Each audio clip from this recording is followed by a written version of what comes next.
Hey, what's up guys, aarava here, and welcome back to the episode of my F1 2021 My Team Career Mode, episode number 17 today for the Mexican Grand Prix in Season 1. If you guys did miss the previous one, the USA Grand Prix, then be sure to go check that one out before you see this one. That was a painful one in terms of AlphaTauri gaining points on us, but also painful in terms of making the mistake we did on strategy, making the mistake maybe of, a lot of things, really. I don't know, our car was just not set up very well. Could it have been better on the setup? Maybe, potentially. I think we are losing a bit of stability in Sector 1 for sure. And then even Sector 3, the long corners weren't good enough. All around our car was also just a weak point, really, around the Circuit of the Americas. But Mexico, this is a different clean slate, and we've got 2 upgrades on the way. One is going to be just with durability, but then one is a chassis weight redistribution. And the Mexican Grand Prix, in theory, should be a good Grand Prix for us. You know, long main straight. We've got that engine upgrade that we had that came in last episode. We know we've made our car as lightweight as possible and reduced the drag as much as we can to the point where we bottlenecked the R&D on the aero and chassis front. So we can't really do much else, really. So, we're just going to have to turn up and see. But I'm hopeful Mexico could be happy hunting grounds. Also, in general, it's always usually quite a fun track to play on the F1 game, especially the slipstream is going to be quite powerful, and overtaking should be a plenty for me and the AI. But we've got a HQ facility event that's popped up, but this one is a really odd one. And then we had one like last time as well that was kind of both negatives, but this one is either agreeing and minusing morale on the powertrain or just declining it, which I really don't understand what this was trying to achieve in terms of making a choice. We're going to decline it, of course, because I don't want any morale lowered on the powertrain department. So that's a weird one. There's been a few weird ones lately. Hopefully that's not a pattern, basically. But we've got some money in the bank now, over 5 million. And we are in the kind of last 4 episodes of the season. My mind is thinking about the drivers market. Remember, we're going to get a goal bonus for our title sponsor, so it's whatever money we have plus around 11 or 10 million, whatever it is going to be. So we don't need to be we don't need to be saving a whole lot to sign a good driver. So at the same time, that means that we do have a bit of a safety net that we could probably spend this money on getting a spec 2 upgrade on the aero side, I would say, and that would maybe open us up basically. But it is it's already quite interesting to look at the driver market, see what the prices are. I'm not quite ready to discuss on video with you guys what maybe where my head is at, or maybe give you guys a vote. We will be probably, I think, voting on the kind of style of driver or kind of fit of driver we're going to go for at the end of the season, but that is to come. Right now though, we're thinking about HQ facility. What do we get to spec 2? And like I said, I think aero is the way to go. We've got a lot to go on the downforce. There's so many downforce upgrades to still put on this car, and there's still a few drag reduction updates. Now compare that to the chassis, where there's only a handful apparently of weight reduction upgrades to go in the next spec 2 stage. So I would say where our car is, it's still lacking a lot of downforce. It may be quite good on the aero chart in comparison to other teams, but that's more so because of the drag reduction. I would say there's still a lot of downforce to find on the car, and I think doing that will mean we can lower the wings and therefore actually increase the top end speed that way. So there is a lot of benefit to upgrading the aero first, not just actually the cornering, but also the straight line speed, also how we run the car in a straight line. So I think we're going to spend the money on the aero department to get it to spec 2. Now, in terms of the actual what we actually buy on the HQ facility, I did think about, we're going to spend it on the fabrication, but that's actually 5.5 million, so we can't afford that. And the cheaper option is 4.5 million for the build time. And to be honest, the build time is actually, I think, more useful for us right now, because we're not going to have enough R&D points to do more than 2 upgrades at a time. So right now, we just need them to come in quicker so that we can purchase more rapidly, basically, and scale up the car quicker on the aero side. So that's what we've gone for. It's going to come in, I'm not too sure, down the line, hopefully by the end of the season, basically, and then we can delve into that over the winter break into some spec 2 upgrades, which is going to be very, very exciting indeed. But going into the Mexican Grand Prix race weekend, we do have some management issues in terms of our engine, because our internal combustion engine is very worn. The other parts, they're fine. Following practice, though, the internal combustion engine is at 63%. That's going to get to over 70 in the race, which basically means that's, well, one, going to lose us a fair amount of power, and also is in the region where you never know, it could fail. And I truly believe Mexico is a good race for us. It's going to be a good race. It suited the My Team car so well on F1 2020, and I think the same can be said of this year, because the same was said about USA. That was always quite tricky, and it ended up being, well, guess what, quite tricky. So we're going to take an engine penalty just on the internal combustion engine, because at this moment in time, I think we're okay on the other components. And also, at this point in the season, a lot of the AI are also taking penalties, so it's worthwhile just taking one penalty at a time, because we have a chance of taking a penalty, and like Mexico, like USA, still ending up going forwards on the grid, despite taking a penalty that pushes us backwards. So that's why we've only gone for the one penalty, and we're trying to eke out the engine to the end of the season, rather than doing what we used to do and taking the whole new column and going to the back of the grid, because that'll be a wasted chance, especially if, like Japan, we can somehow go forwards by like so many positions because so many other people have penalties. So we're into qualifying then. Q1 settings, very nice and sunny. I don't believe there's any rain forecast for the whole weekend, so this should be, you know, just what the dry pace is. That also means there's nowhere to hide, but like I said, I'm confident that we can go better around Mexico. We've lowered the wings a little bit. It's always quite a tough one in Mexico because we're so high up in altitude that the air is thinner, so you don't need as much aero to actually get the same downforce because the air is so much thinner. So we've dropped the wings a little bit. We still need some downforce, so the front wing, I think I put a one click higher than the rear wing, but both are quite low, not quite Italy levels, but still quite low to what we've ran most of the season. And let's hope it works out on the second run, finding the groove a lot more, finding that around this circuit, able to be quite aggressive with the throttle and get on power quite early mid-corner and really try and test the limits of the grip and traction and general downforce of this car as we go through now to the last bend across the line. And it's, well, P9 there, P11 in the end, but us through into Q2, but confirmation that we do get the 5th place. Ilott wasn't too far off. Ilott was only, you know, what's that, a 10th off Q2. So that just shows you that our car's going well here, because Ilott's never that close to Q2. So that's quite good for us, and we're close to Gasly, obviously our main rival in AlphaTauri. Sonoda's down there in P15, not too worried about him. Got to just cover him off, basically, but we're fighting Gasly, as like us, he has been the main breadwinner in his team, and he was the one who scored that amazing P7 for the team last summer at USA and undid all our work at Japan. So we need to try and come back at him and hopefully be close to him on the grid. But the thing is, with that penalty, I don't know where we're going to end up, really, so it's going to be a case of trying to do the best job we can. Purple first sector, apparently. Green, green, green. P6. That is very, very high, but I suspect other people are yet to set lap times, and yes, they are. P11 just outside the top 10. We were a few hundredths away from making our first ever Q3 session here. That is really amazing. Just shows how well the car is going at Mexico, how well I am going at Mexico, very much so versus USA. But P11 dropped -5 there, but then we don't know where everyone else is. So it's kind of potluck of where everyone else is. Hopefully, we're just not any lower than P16. That would be my hope, basically. If we can be, I don't know, I'll take like P14 or 13, to be honest. I think we can do some good work from there. And Mexico should be a 2-stop by default because of the tyre wear, which is music to my ears. It means I can go nice and aggressive and actually enjoy the driving that I like to do, which is not save tyres that often and just go for it. So let's go to the grid and see where we end up. Welcome along to the most populous city in North America and home now to the Mexico City Grand Prix. It's a sellout crowd as usual here at one of the shortest circuits on the Formula One calendar. So who, I wonder, will the crowd cheer on today to the top step of the podium? The Autodromo Hermanos Rodriguez, 2.6 miles of track that allows drivers to take full advantage of their cars, reaching speeds in excess of 220 miles per hour, and providing lots of opportunities for overtaking.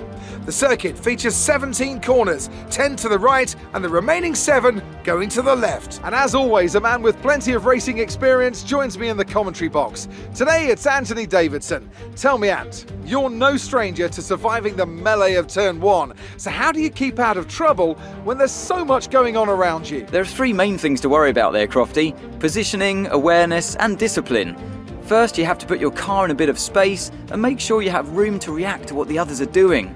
Then you have to watch your mirrors and listen to the sounds around you to get a sense of where everyone is. And finally, just don't get too greedy.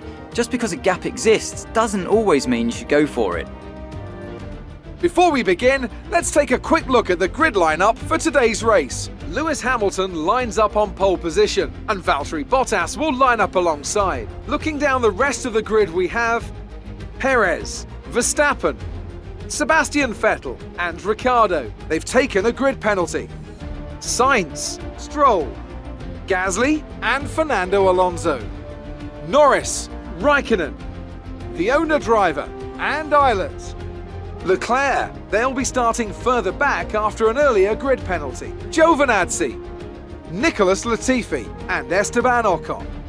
Tsunoda, they've taken a grid penalty. Russell, Mick Schumacher and Nikita Mazepin. That's it then, it's time to go racing as we head to trackside for today's race.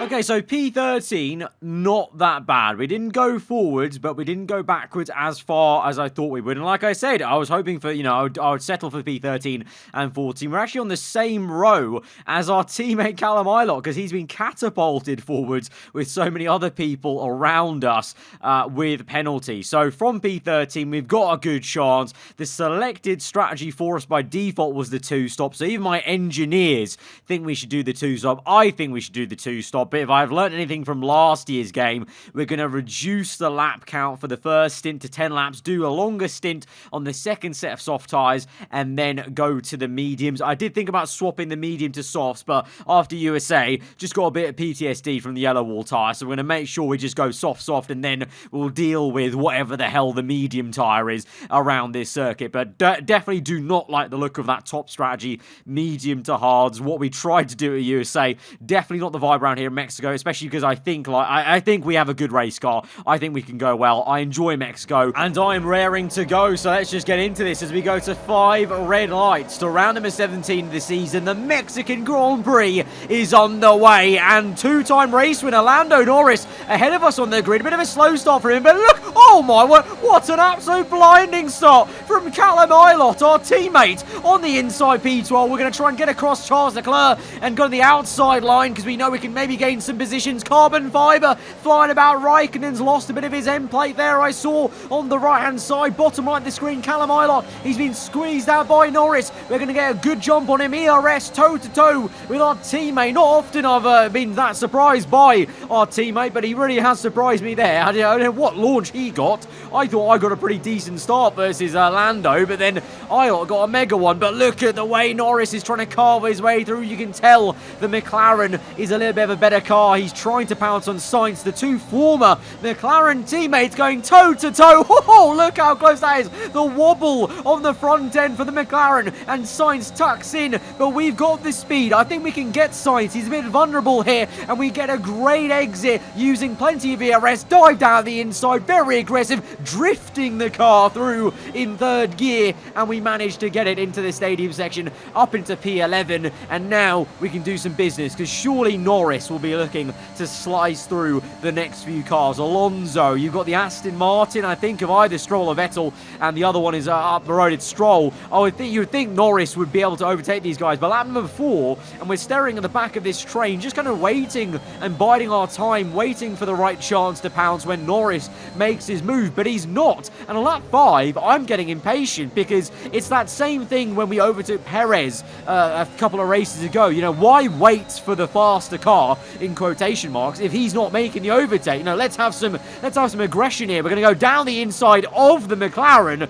the 2-time race winner, because he's fallen asleep at the wheel. He's not making a move, so I may as well get a move on here and show him how it's done, and he'll follow us through. I have no doubt about it. We'll see Norris later, and he will overtake us later, but right now, he's just slowing us up. It's an unfortunate thing that still seems to be a thing with the AI from last game on this game as well. Sometimes, unfortunately, they do get stuck in a bit of a DRS train, like we've seen in real life, but The pace is there, DRS, ERS, it's all there to use and get past these slower cars, you know, in theory. So there's no kind of excuse for the McLaren, for Norris to not get past. We get past Alonso there, having to really make sure we get the job done in the brake zone, because he gave us a right good fight with that drag race into turn 1. A little bit of oversteer on the exit, but now looking to get Lance Stroll. Big dive on the inside. We want these points, and we want to catch up to that man up the road, Pierre Gasly. I am not having AlphaTauri score more points than us once again. I'm so determined, and hopefully that shows in my driving here in this first 6 laps, because I've very much just sent it and just gone for it here. No time to wait for the likes of Norris. And so here we are on to lap number 10, and we've got some people coming in on lap 9. So some of the AI went even earlier than my engineer was suggesting. My engineer was suggesting lap 11, and we brought it down to 10. Some AI have gone on lap 9 for the pit stop. Just shows the tyre wear levels around Mexico. But unfortunately, you can see I've not really gained too much on Gasly. The gap was like 1.8 seconds, so really not that great. So, yeah, I was kind of hoping in that clean air we'd kind of cruise up to the back of Gasly, but that wasn't the case. So, I don't know. The AlphaTauri is very quick, obviously. It was very, very quick in USA. I really hope that maybe Gasly gets stuck in traffic or something to help us, because if we can't catch Gasly, I'll be really upset, especially after making such an effort to get into that clean air. But in that first bit of clean air, we just couldn't do it. But maybe that's because of the tyre wear in stint 1. So let's see how this second stint goes. We're out on softs again. Gasly's gone to mediums, and Vettel. So in theory, really, well and truly, we should be catching him, because he's doing the alternate strategy. He's going soft, medium, soft. So we should be catching him. Now there's a car spun around. Esteban Ocon. What's gone on there? What has happened there? There's been a massive problem for Esteban Ocon. Replay, lap 11. Oh, oi, oi, oi. He got caught up on the curb. Just like a player, he made a mistake on the curb. Even the AI getting caught out on the curbs this year. And a bit, I suspect a little bit of tyre wear as well for Ocon. But wow, that's a really realistic crash and spin, to be fair. That's really great to see, actually, from the AI. Ocon with a horrendous mistake there. Almost could have T-boned someone, like one of the Red Bulls there. And speaking of Red Bulls, well, the Red Bull family, we're now closing up on Gasly. Verstappen is actually a bit of a bottleneck here, you know. He's ahead of Vettel there, and then Gasly, but both of them are being a bottleneck. Vettel's overtaken him now on lap 13, and Gasly tried to overtake him. Verstappen's got an issue. He's got an issue. We're going to use this to our advantage, use the soft compound advantage as well, to get round the outside of our rival, Pierre Gasly, in the AlphaTauri, and we're up into what is now P7 in this race. We are flying, and the Red Bull has an issue. So now for the second time in 3 races, could be overtaking and racing Max Verstappen directly, because he's definitely got a car issue. Vettel already overtook him. We're going to send one to the inside, and like lap 1, we're going to drift the car into the stadium section in 3rd gear, and it works out for us there. It's not realistic at all. They're kind of cringe at doing it, but it works, drifting the car through into that corner in 3rd gear, working a treat. And behind us, Gasly's pit. What's Gasly's pit? Here's a replay then. Verstappen, we got the overtake, done it. Oh, on the exit, Verstappen, because we took Verstappen wide, Gasly came in far too hot, and he's hit his front wing on Verstappen, and that must be damage that he's coming in. So, not directly, but inadvertently, we have caused Gasly to come in, but it's not our fault. Like, look at this. Look at this angle. I did not even make any contact with Verstappen's front wing, so that was a clean pass from us. We drifted through. Verstappen obviously let off the throttle to let me and give me the room, but in doing so, invited Gasly. Gasly too aggressive. Gasly did make contact with Verstappen. There's no visual damage there, but there was actual damage, and that's enough for him to come in. So, once again, maybe getting a little bit lucky with the AlphaTauris having damage, but, you know, it is what it is, basically. That was a racing incident. That was Gasly coming in a bit too hot, and, you know, Verstappen being wide, but off a move that where we didn't make any contact. So, you know, it is what it is, basically, and I'm not too upset about it, obviously, because it's going to be great for us. But what did I say earlier about Lando Norris catching us and overtaking us probably later in the race? He is the much quicker car It's not like we're doing the impossible here today. We're simply, you know, all these overtakes we're maybe making on better cars is because they're getting caught up in, you know, AI being AI, kind of not overtaking each other. You know, also classic normal F1 stuff, being stuck in dirty air, and we're just kind of wrestling the car through that dirty air. But clearly, in clean air, Lando Norris is flying. He is the quicker car, and he's up into P6. We're down to P7, but can we use him as a DRS horse and carriage, I wonder, to keep us ahead of the likes of Stroll, Sainz, Fernando Alonso? As now you can see Leclerc going for a lovely, aggressive move on Verstappen, and how the mighty have fallen. Verstappen was in P5 at one point, and he's now down to P12. So a major car issue has sent Verstappen right down, out of the points, and almost near Yuki Tsunoda in the other AlphaTauri. Meanwhile, Bottas leads the way, and by 3 and a bit seconds there, doing enough to take the lead, or keep the lead, I should say. And if he keeps the win, I mean, that's Bottas with a serious cushion in the championship. Like, that's really surprising.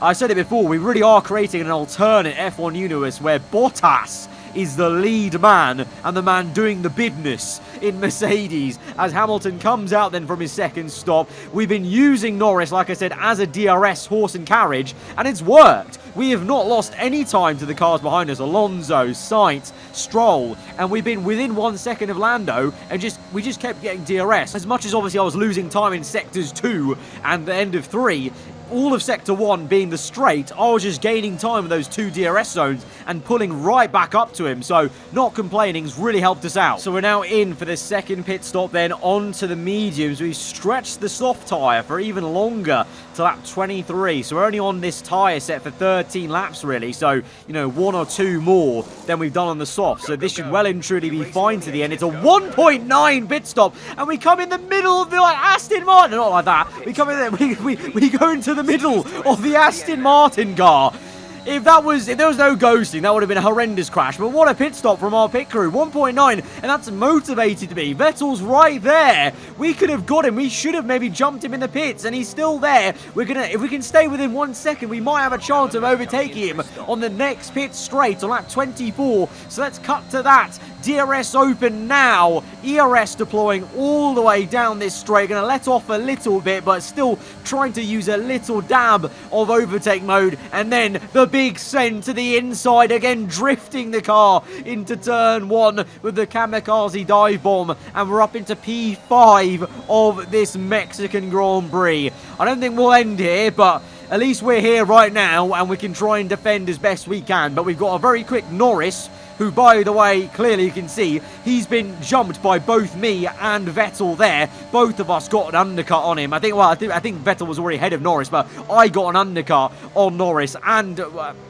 I got an undercut on Norris. Clearly he got stuck maybe with Hamilton as well, so that's really good work for us. But like I said, it's maybe only a matter of time until they overtake us. They are both quicker cars than us in clean air. Well, here you go. Vettel going for the move. Norris on the inside. I don't want to overuse ERS because there's no point. Like, really, they are quicker. So I kind of let Norris through on purpose here because I think, okay, he's going to go over and overtake Vettel because he should do, really, in the car he's in. And then, I don't know, maybe we can really have a go at Sebastian Vettel. But well and truly, I think we're trying to maintain P7, which would get our 6 points back. So we got 6 points at Japan, lost 6 points at USA to Gasly, get the 6 points back at USA. That's what I'm aiming for here. So we're setting a personal best lap time as we're getting DRS still. So again, the DRS horse and carriage working well here. But Norris, like I said, going for a move on Vettel. He jolted to the inside. He almost lost the back end in a straight line with DRS open. The two are side by side and they're making a bit of contact. And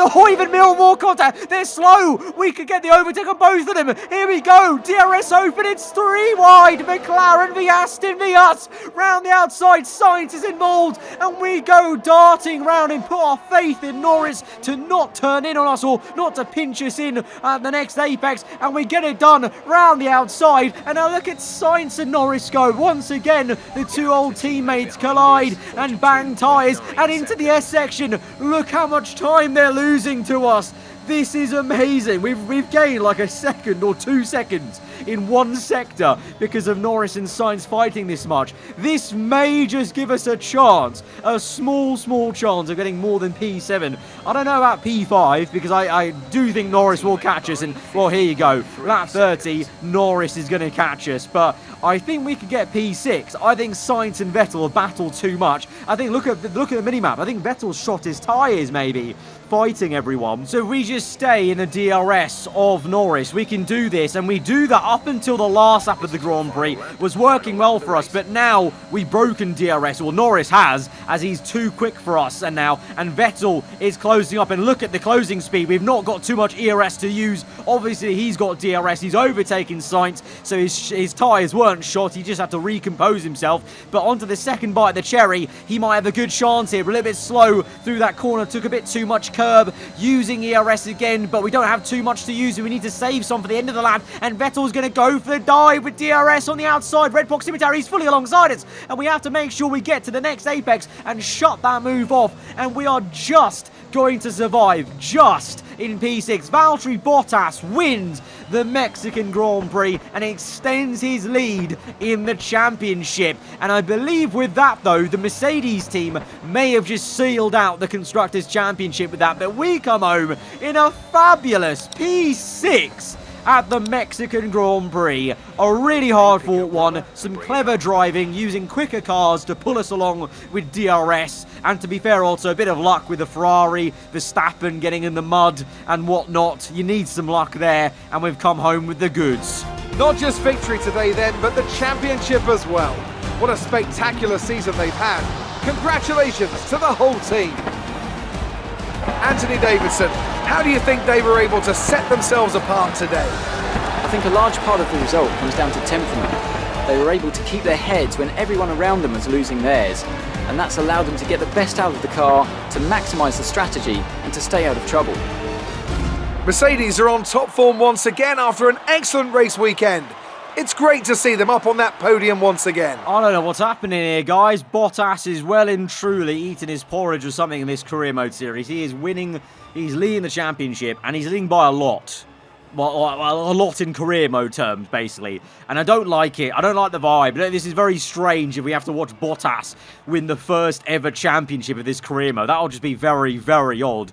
But Hamilton just needs to step it up, and he's not doing that. Another podium for McLaren, Ricciardo this time, but P6 for us. But yeah, look at that. You know, Leclerc down in P9, Verstappen out the points. We did get lucky, but we also made our own luck there with the stint 1. You know, not wasting time overtaking Norris and then letting him overtake us later. Using then, we actually overtook Norris early on, and then after he re-overtook us, we basically just used him. So we kind of let him through, and as a thank you, he was pulling us along with DRS for most of that race, because stint 2, most of which you didn't see, we're just using him for DRS. Same thing with stint 3 up until the last lap of the Grand Prix. So I got to actually thank Lando a lot there in that race for helping us out, because if it wasn't for that, we definitely would have lost way more time. But the DRS was so powerful to just gain us like a good half a second every single sector 1, and it's meant that we're now fully there with AlphaTauri, and we could possibly overtake them next time round. Hopefully, knock on wood. Don't want to jinx it too much, but that was a really great race and a really, really enjoyable one. Going aggressive, being punchy, and using other cars to our advantage. If you guys did enjoy that one, hit that like button. Let me know what you thought in the comments below. If you aren't around here, then do subscribe for weekly Formula 1 content. I'll see you guys next time. Goodbye.